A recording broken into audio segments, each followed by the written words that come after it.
This podcast is supported in part by Carolina Forward, a nonpartisan organization that advocates for ideas, policies, and values to build a stronger North Carolina that works for all its people as a strong, diverse, multiracial democracy. For more on them, visit carolinaforward.org.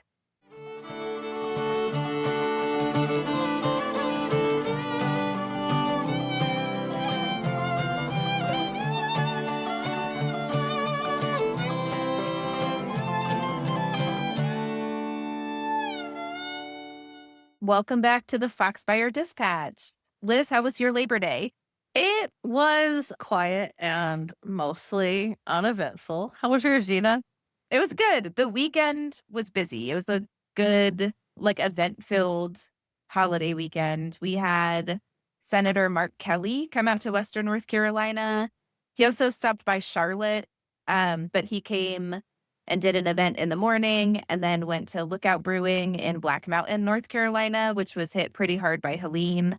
So we talked about recovery efforts out there. And then the mayor of Fletcher, our friend Preston Blakely, brought all of us out to the Fletcher Fire Department, and Senator Kelly talked to the fire department out there about FEMA and recovery efforts. And it was really nice to have somebody come out and shake hands with the fire department, who did a lot of rescues and went through a lot of stuff around Helene, which was almost a year ago now, and really listen to what they had to say. So that part of the weekend was really good and inspiring.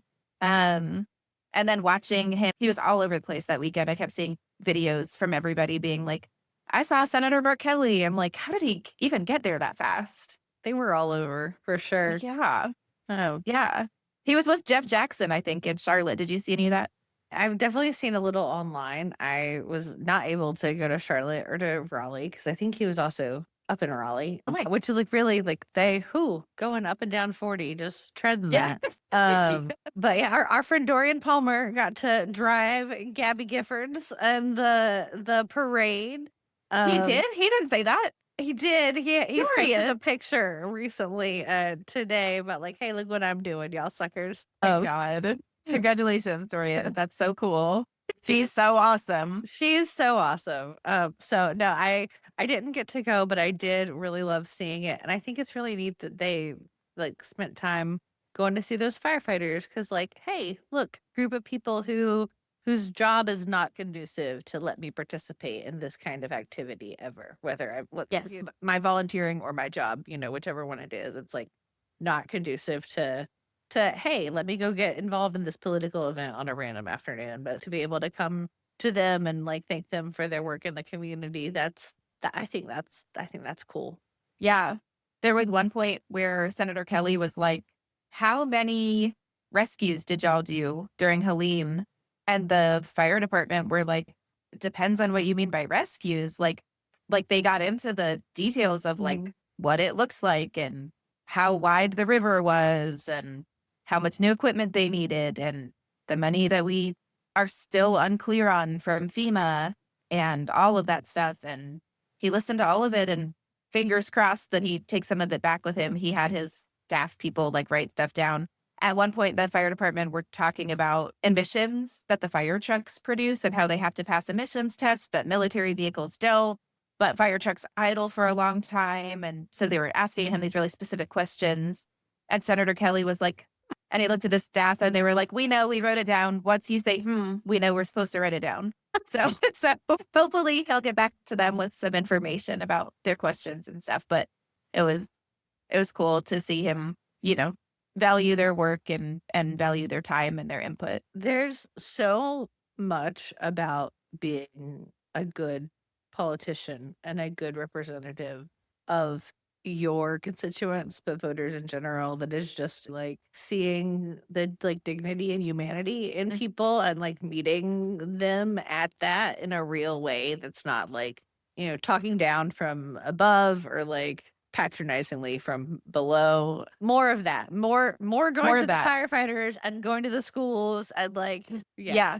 So I was digging around about Labor Day in North Carolina and like preparing for this episode.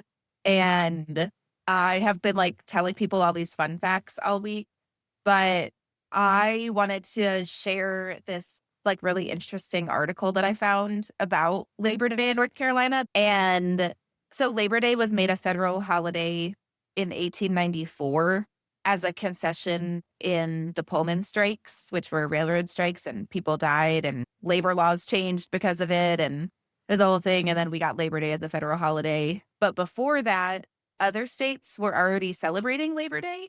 North Carolina was not.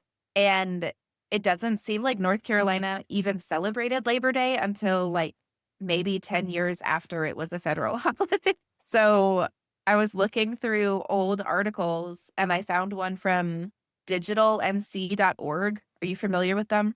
No. Yeah, I didn't know them either. I think that they have blog posts for North Carolina history that attach to like old newspapers and old media. So they clipped one from 1907 that seems to be like one of the earliest Labor Day mentions in North Carolina history. That's wild. That's also just like way to show that this is not a state that has been friendly to worker rights. That is not new. That is like historic to this state's treatment of workers. And so obviously like we're seeing that in these facts that you're finding, like because this tradition was not broadly adopted in North Carolina until it became a federal holiday. Most of the mentions in the state newspapers report on things like other states' celebrations.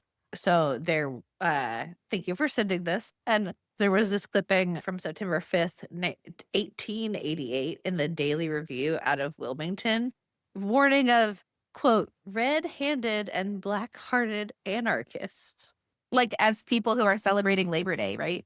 Yeah, as like the big bad scaries, presumably, who were celebrating Labor Day. It's so funny to me to equate anarchists with just like people who work in factories, which is like I don't know how they become anarchists because they go to work every day. Yeah, I feel like it's just like, oh, well, that's what we called them before we called them communists. You're the bad guys, you're the anarchists. You're the bad guys. Oh, it's 40 years later, you're the communists. Surprise! Like, This is a side quest, but I recently went on a COINTELPRO deep dive because I watched a documentary with the what is COINTELPRO for right. everybody Okay, else who's not a nerd? Right. COINTELPRO was a program started by the J. Edgar Hoover FBI to create and propagate falsehoods and slander about a number of identified groups of Americans. So communists, the Black Panthers at one point, the NAACP, pretty much every marginalized group that had any political leaning. There was a program established and written down by the FBI in the late 50s, Red Scare time, where the FBI was pretty much like, you know what? Go for it. Make up whatever you want, tell stories, and we'll back you up on them.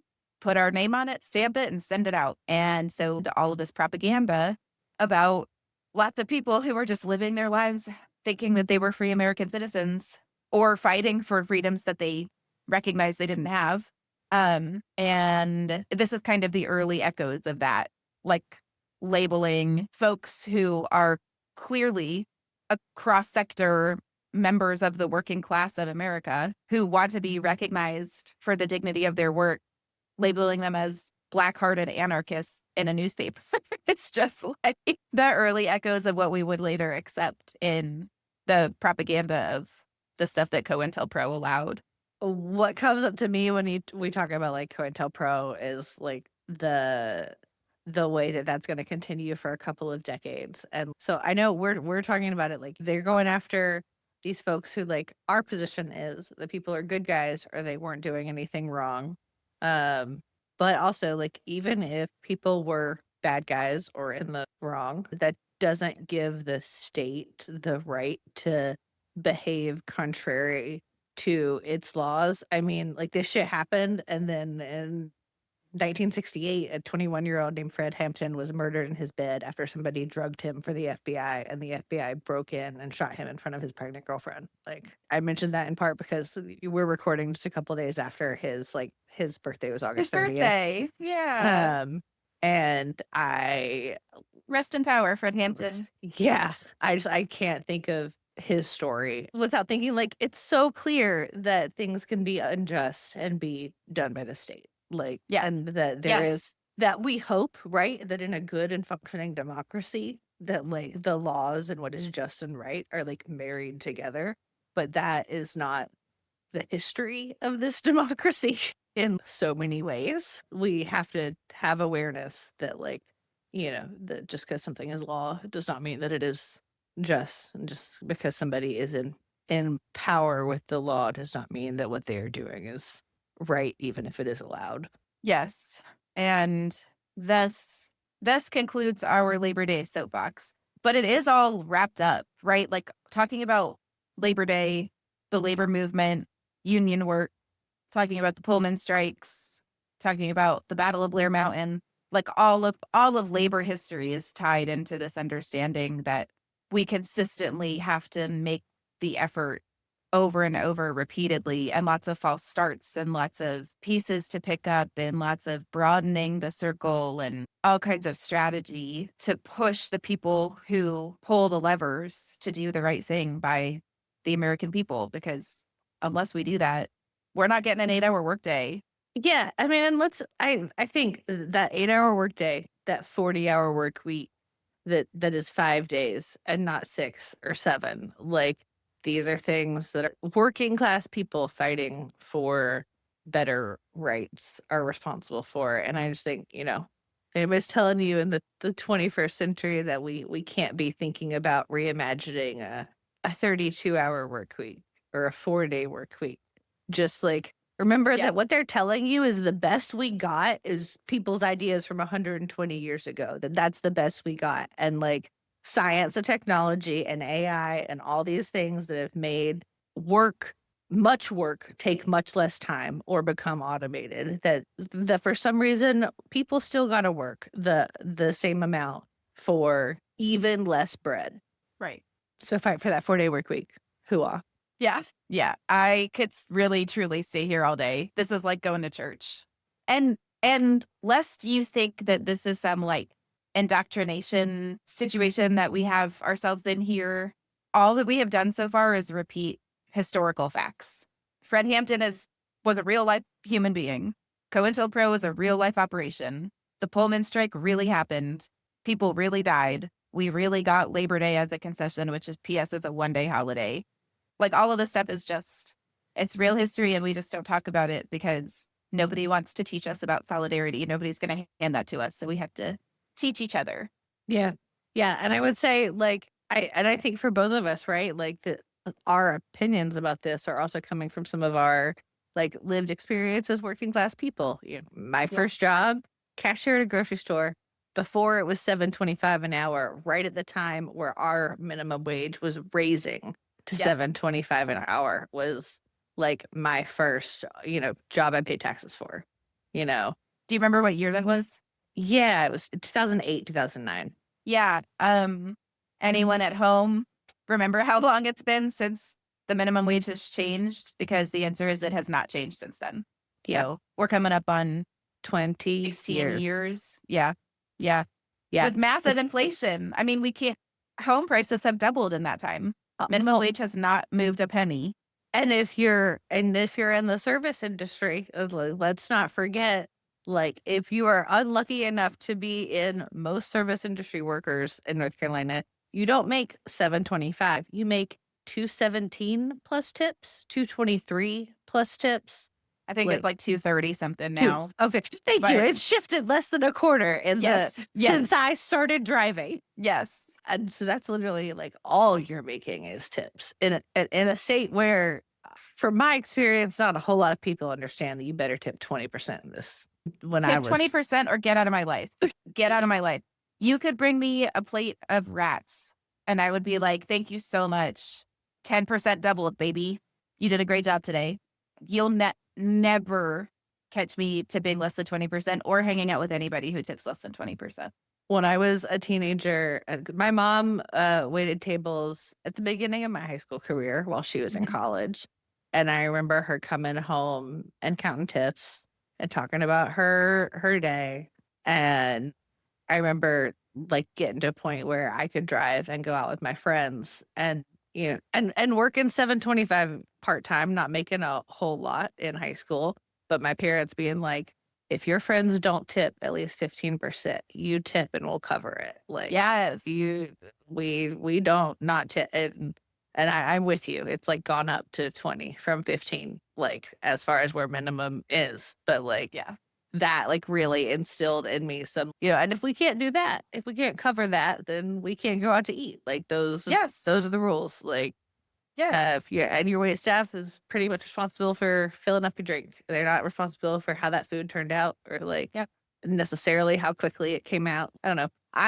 What a great like program of the state to like have a state subsidized program where if you're between 16 and 20, you could like get a 6, 8, 9 month job in the service industry to get service experience, to learn about how to do that work should you need to, but also how to treat people who are on this. I don't know. I think it could be an interesting social experiment for this country if we encouraged a wider and wider swath of people to spend some time bagging groceries or waiting tables or Yeah. Yes. Service work in retail. industry or retail are, you got to do them.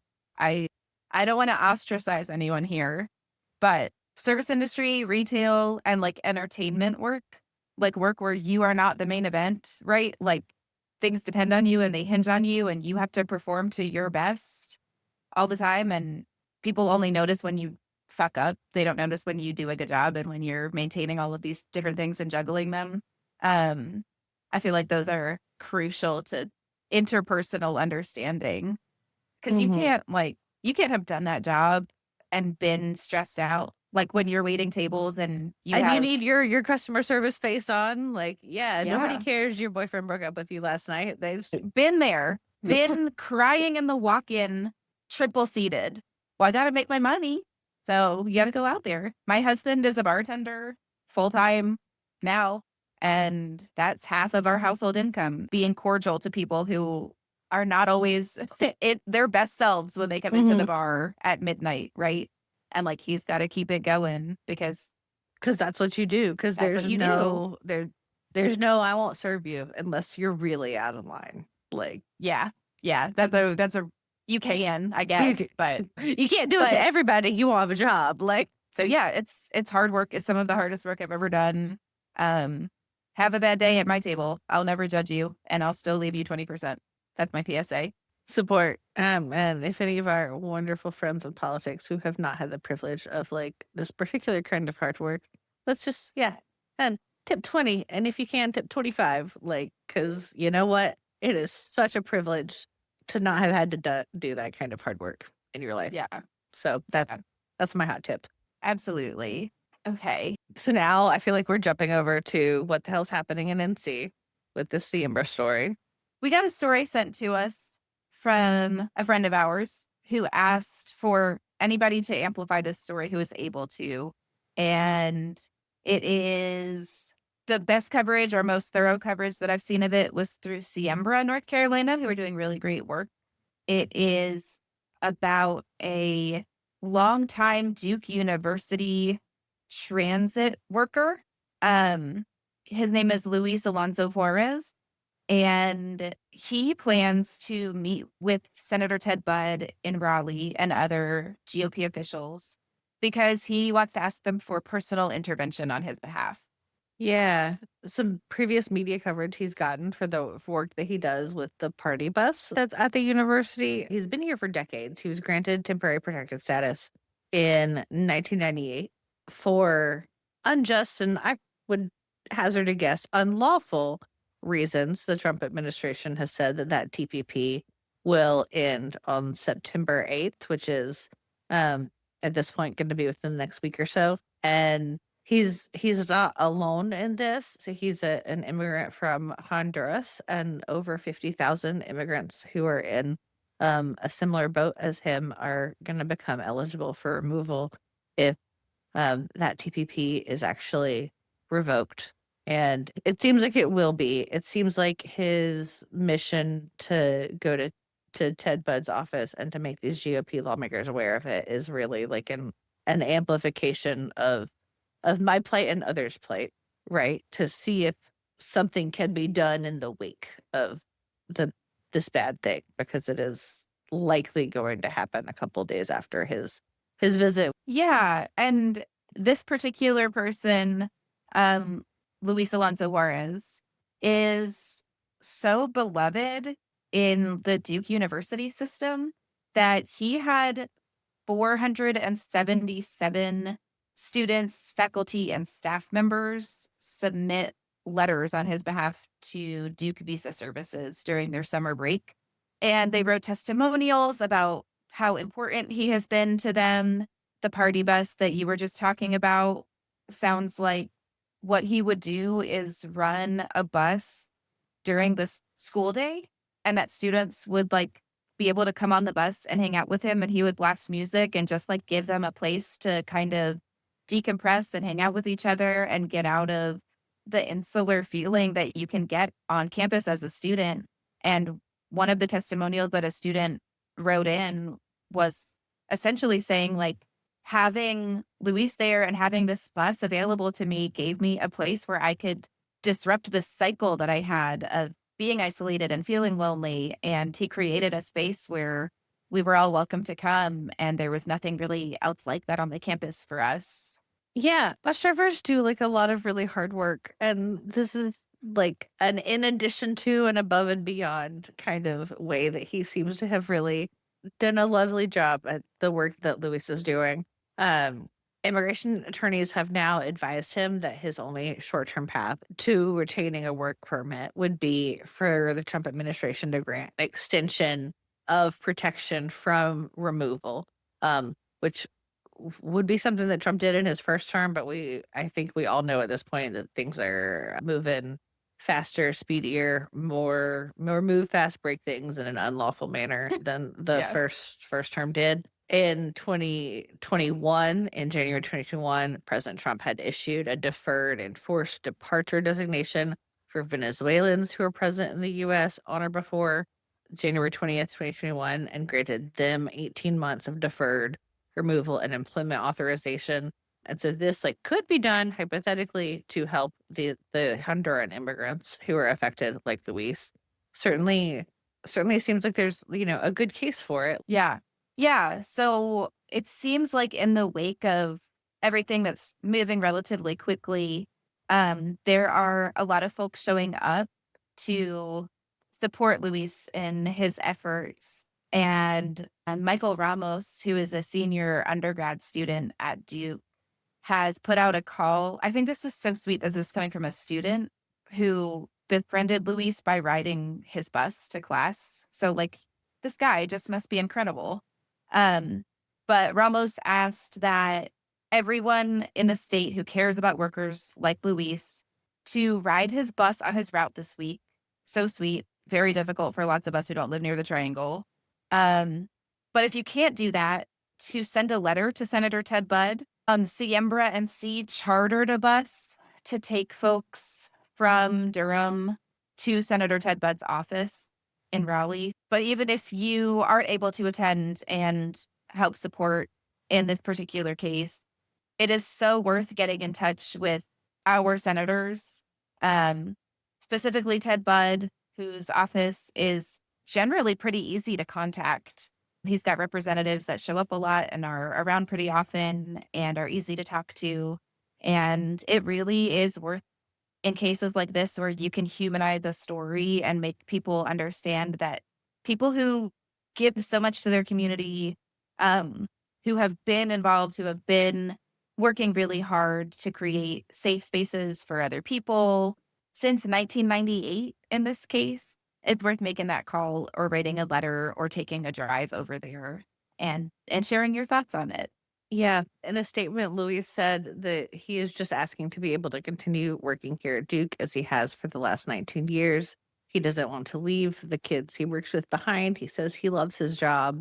His only mistake was at the age of 22 when he was fleeing violence in his home country, not knowing what paperwork to fill out when he entered the US so that he might have a path for citizenship.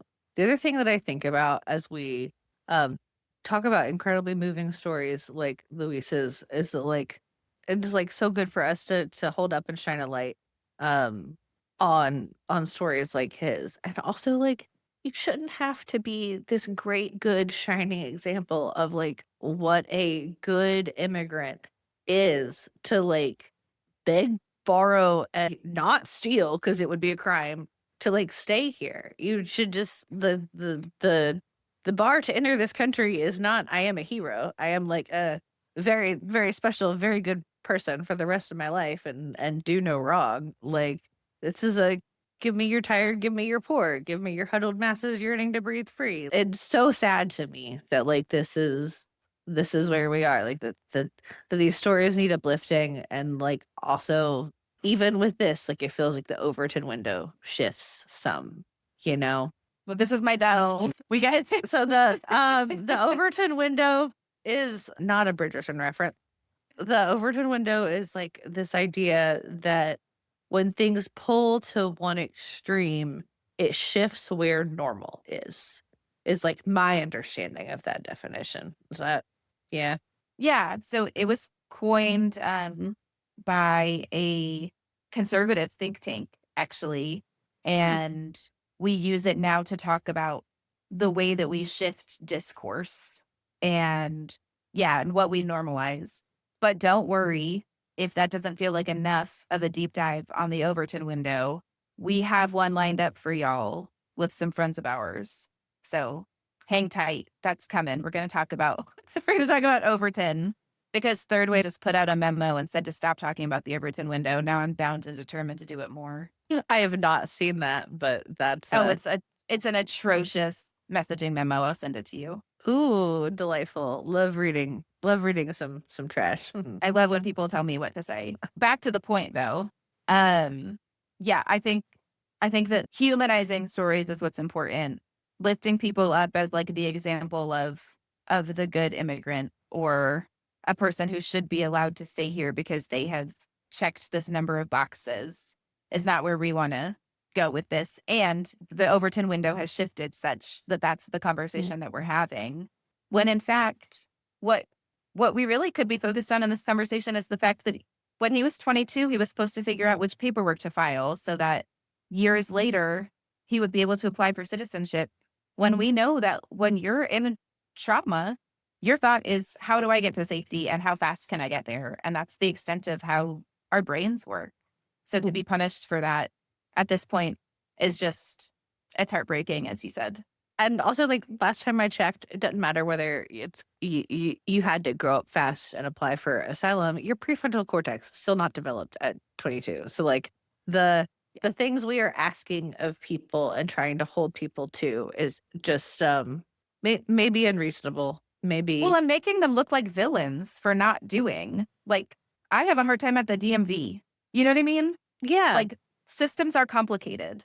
yeah. It's Systems are it's not complicated. it's not malicious on the behalf of the person who's trying to fill out the right form. And I'm also like willing to bet that so many people for whom like asylum status is like what makes sense when they came to this country, the hope is not stay here forever. The hope is go back home when things Yes. calm down. Yes. Like, and so if you don't have any concept of, yes, I can look forward into the future and see that for 2 decades, my country is going to have strife and hunger and gang violence or whatever. Like, you can't know that like the right choice for you was actually I should have opted into the path that gave me citizenship and just Right. yeah. So I think it's really good that we talk about folks like him.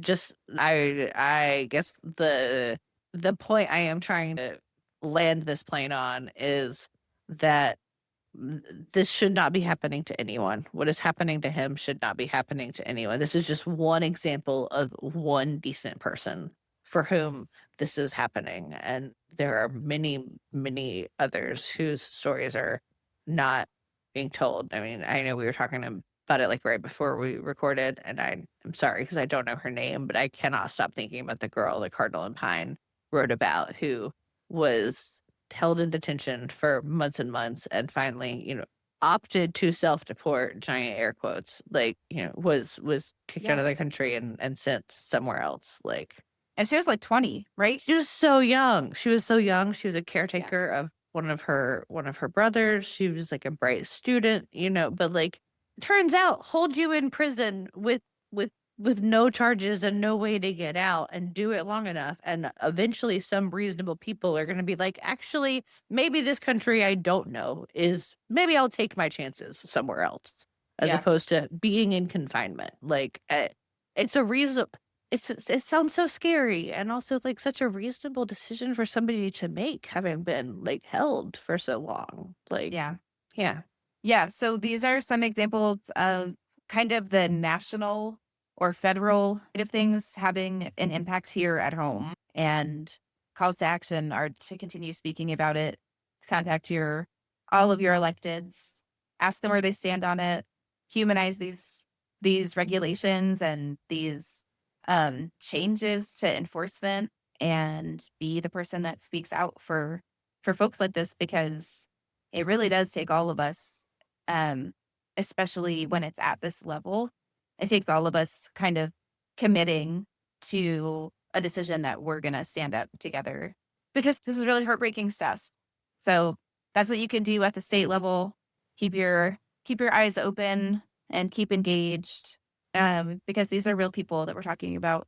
Yeah. I feel like other things worth mentioning are that, like, if ICE is in your city and you get, like, a reputable tip or eyewitness kind of thing, like, share with Siembra and see. Share with folks who can get the message out there. I know I live not far from Durham, and the community, like, mobilized maybe, like, 2 months ago now when, ICE was in Durham for a couple of days, and seeing folks pass that message around, and also, like, everybody also trying to make sure so hard that it was like, "Well, where did you get this? Was this, like, legit?" It's just important to share that information so that the folks who might be affected can plan accordingly, or to the extent that it is possible to plan, but it's shitty. It's generally really shitty. And it Yeah. is important to confirm, right? We don't want to Mhm, fear monger. We don't want mhm. to get people in a situation that actually makes them less safe by trying to help them stay safe. So Siembra is statewide in North Carolina, and they're a great verifier source. In Western North Carolina, we have CIMA, which is CIMA. If you need verifier support, you can contact them. And then Siembra is throughout the whole state.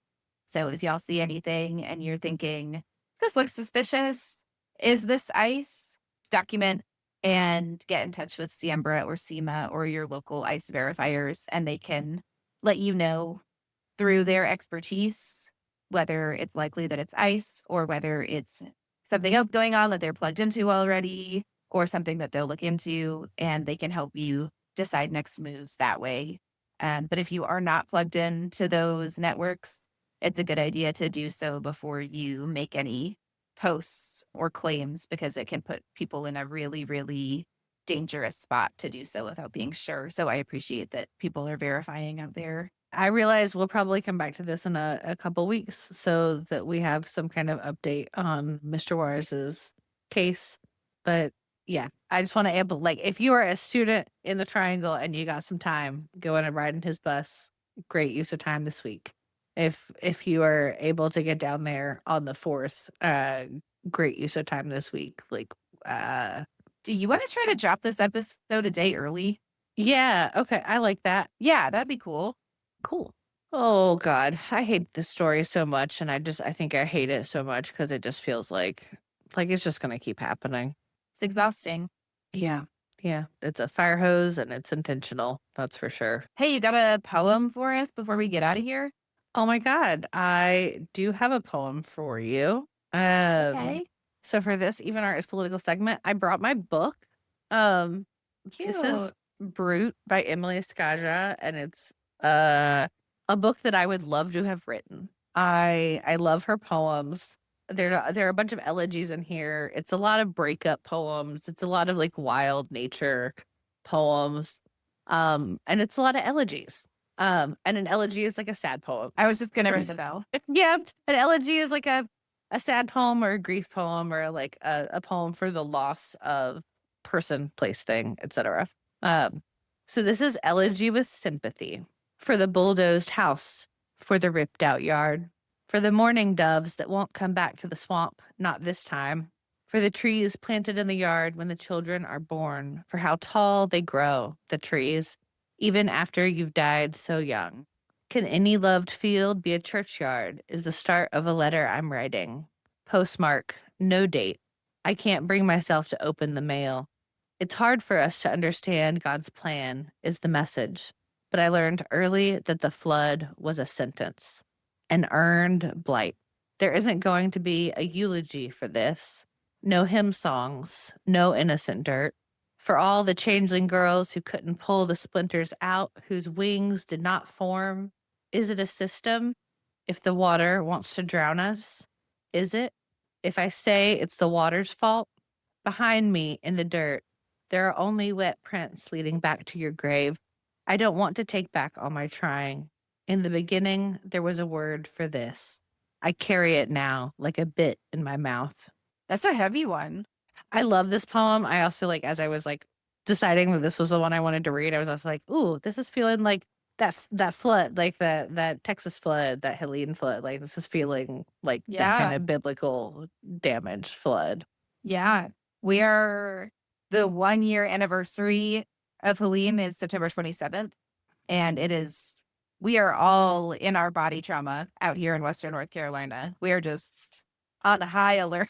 So yeah, I'm glad that you said that because I was like, this is Helene to me. So I'm glad that that's how it registered for you too. Yeah, I mean, I feel like a lot of the environmental in her poems is all it is like love affecting the environment and like it's this love and this breakup that are like coming out as environmental like big things happening in her poems in a way that I really love. I love breakup poems. Generally, I love breakup songs. Like I love me some good writing about breakups. And also I love like land poems and things with a strong sense of place. So and I think, she's not a southern girly. But she lives in central Ohio. She grew up in northern Illinois. Rural Ohio is almost the South, as for all that it is not geographically there. Like A lot of it is Appalachia. yeah, okay, so it's connected, Yeah. I feel a kinship with her kind of writing, and also just like the I love the way that she takes the biblical and like subverts it. To know him here. Um, that God's plan, kind of the flipping of that religious language is really something that I appreciate in poetry. Um Yeah. I like it. What does she do now? So, she's currently an assistant professor for an MFA program. So, a Master's of Fine Arts is like a Cool. terminal degree in creative writing. Um, uh, should be treated like a PhD. They are not usually, but it's like teaching in a PhD program. At the University of Memphis. But she's also the founding editor of a poetry prompt generator that's really fun. And an associate poetry editor at the Southern Indiana Review. Brute is her first book, and I also really love first books. Yeah. Being someone who is like constantly working on mine, this was the winner of the Walt Whitman Award, which is given by the Academy of American Poets. So it's like it's a cool first book prize to win. Cool. It's a really cool book, and like I just fucking love the cover. Like I would be so happy with like Yeah. something cool like that. Yeah. So I love like that you brought the physical book. I want to. I've been meaning to the whole time. We're just getting around to it. We're also a video medium. Please find us on YouTube. Yeah, if you're listening, go look it up. I'm not going to describe the cover to you. Go watch it. It is a really moving cover. It's like a really interesting and thought-provoking cover. She's got a really good use of language too. Like I know people always know like iambs, like iambic pentameter, but Mhm. like a trochee is a two stressed syllable set. And like for the bulldozed house, the ripped out yard are like Yes. great examples of the way that she uses the language, and like the syntax of that is just really like it's going where it says. So Leonard Cohen uses that occasionally. Mm. And it's a pretty singular meter to be using in song. And so it stands out and it's pretty identifiable. That's cool. He's No, a that's poet first. So, I mean, not first, but he's a poet. simultaneously, He's a at poet. least, he's a poet. I know him because of There's a Crack in Everything. That's how the light gets in. Yeah. Like, Yeah. That song's been getting me through a lot. And it feels so relevant. yeah. I do feel like he's somebody whose work continues to feel really relevant for sure. Unfortunately, I can't wait for a time when we're like, what the fuck was Leonard Cohen even talking about? But not there yet. Not today. Yeah, we call this segment like loosely the even art is political segment, right? And like one of the things that this kind of piece of art does is talking about the failures of climate collapse, of storm, and then there is a need for rebuilding. And I think that that kind of, you know, naming of a thing is some of the political work of art. Yeah. I love that you let me talk about poems every once in a while. I'm so glad we do this. It's so fun. I love that you let me turn it into the music that I know every time. Yeah. And in the spring, I will have 2 great new books by North Carolina writers to share. It says 2 of my Amazing. best friends have books coming out next year. Amazing. Oh, I can't wait. Yes. Amplify them. That's so exciting. Yes. Yes. Very Okay, cool. yay. Okay. Do you have action items beyond what we've talked about so far? I think those action items are cool. Like emphasize if you're in the triangle, you know where to be on Thursday. Ooh, I will say, if you happen to be in uh Hickory, North Carolina in the near Mm. future, the Democrat who's running for mayor, a young woman by the name of Park Inglefield, is doing a walk in the park with Park sometime here in early September. It's on Facebook. I'm sure it's on her campaign website because she's got pictures. She looks like she knows what she's doing. But I just thought that that was like really cute, given her name to like a walk in the park with Park. I was like, that's a great get to know you like for a candidate. So go Yes. to that if you're in Catawba County and can vote in the Hickory elections. So the guy who just did her campaign photos is a longtime friend of mine, Devin, whose photography business is called Cracked and Nuance. And he just came to Hendersonville and did some headshots for me for his portfolio. And then like 2 weeks later was like, hey, do you know Park? And I was like, sign me up, like young progressive running for mayor, because he lives in Newton. So he was like out that way, is familiar, around Okay. Hickory a lot. So he connected me with her like last week, gave me her phone number. And because we have the same photographer, now we're like chatting. And I told him that y'all had talked about, you and Anderson had talked about her on the last episode. And so Park listened to that one. He said he sent it to her. Yeah.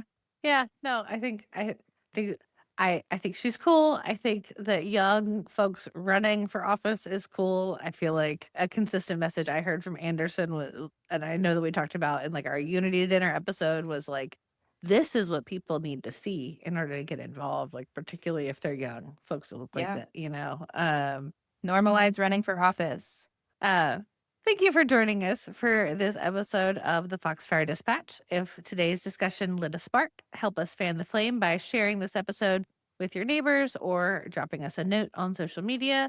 We put out episodes weekly on Fridays, but if you like our content, you can find us at the Foxfire Dispatch on Instagram, YouTube, and Blue Sky, and at Foxfire Dispatch on TikTok and Twitter, aka The Bad Place. You can also email the Foxfire Dispatch at gmail.com with your questions, stories, or ideas about bringing about a better South. So until next time, remember that we are who we're waiting for and go get in some good trouble.